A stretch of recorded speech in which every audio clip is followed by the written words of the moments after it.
All right. Well, I want to welcome Bernie Pleskoff to our episode here. He's a former pro scout for Astros and the Mariners, as well as a contributor for Forbes.com, and he has a column with RotoWire as well. And he also does some work for MLB. And I'm also joined by Tyler, host of um, the Trilogy podcast. Tyler, how are you doing? I'm doing quite well. It's always good to come home from work and see lots of Brewers rumors swirling and actually see something get executed. So I'm doing well. Yeah, and that's why we have Bernie on today as a former scout and as a baseball writer. Bernie, I saw you had a couple of tweets out there regarding this trade that the Brewers just made. Could you tell us a little bit more about this? The Brewers are going to get a pretty consequential third baseman in Eduardo Escobar, an all-star this year. But to be fair, the Diamondbacks didn't have an awful lot of all-star candidates, but Eduardo had a very, very good first half. He's a power hitter. He's a switch hitter. And I think he is going to be perhaps not a consequential bat in the lineup, but a very good, solid contributor. And I think he is a perfect addition to the Brewers because he lengthens the lineup. And as we all know, the Brewers have a fabulous, trio of starters, an excellent bullpen, two other good starting pitchers. So their pitching really doesn't need an upgrade, but their hitting was a little bit light. And what Escobar does is lengthen that lineup and add another bat of protection in the lineup, a good RBI bat. And as I've said, when you are a baseball player, you can always elevate your game. You're never perfect. Just like any of us in our professions are never perfect. We want to improve. And to me, putting Escobar on a championship caliber team like the Brewers will escalate his game, will escalate the Brewers, and give them a potent bat as they head into the postseason.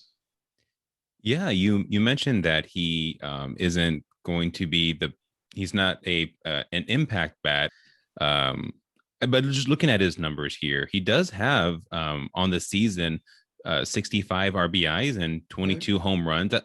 His RBIs might lead the Brewers right now, or be among the leaders in the clubhouse with RBIs that he has. Because you mentioned the Brewers do have that rotation. We have a bullpen. We have a great closer, all-star closer.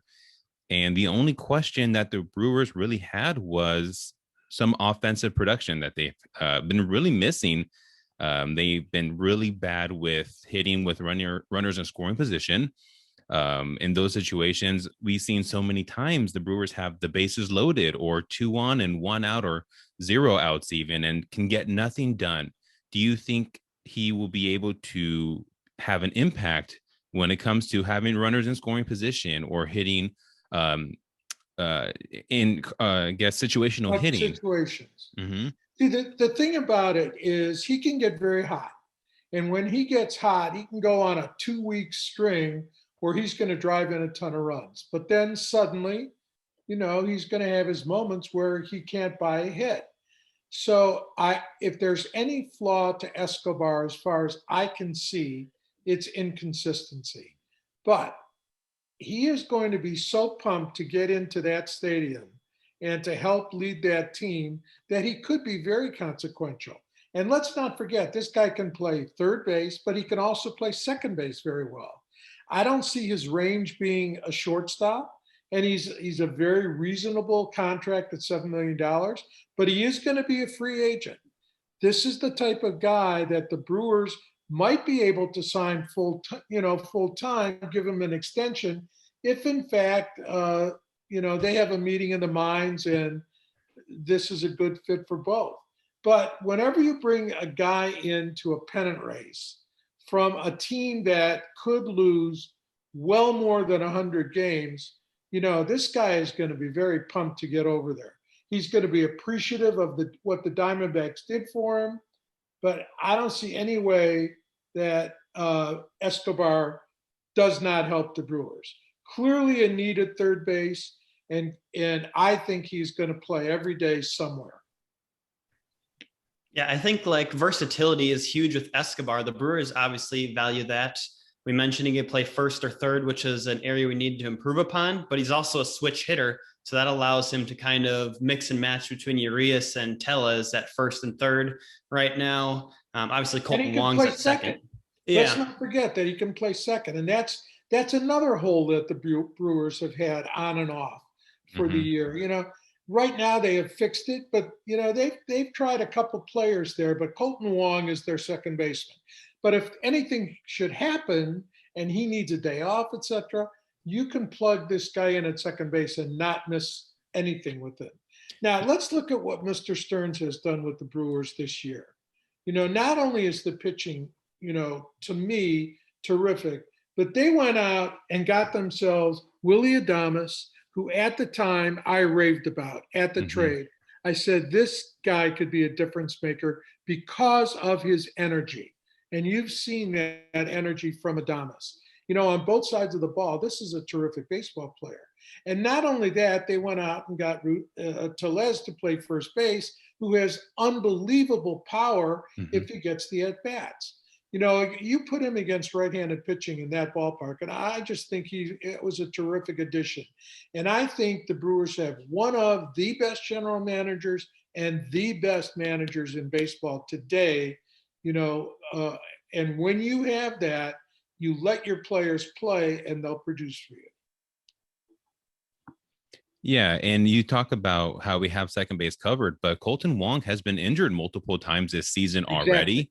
And it would be nice to have someone who can give him a spot here and there and give him that rest, especially since he isn't a younger player. He's not necessarily old, but with his injury He's 30 history, years old. right?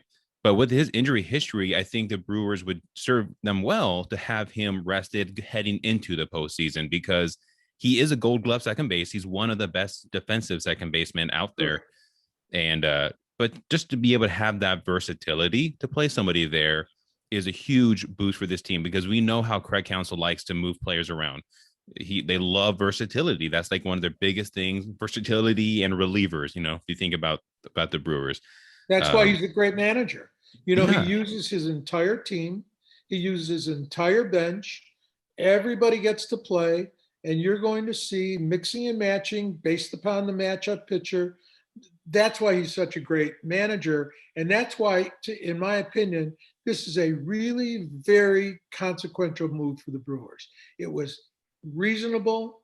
The players, that the Diamondbacks are getting, one of them's an 18-year-old just starting out, and the other one is a catcher with, I think he's 26 already. So I don't think that the Brewers hurt their farm system at Mhm. all.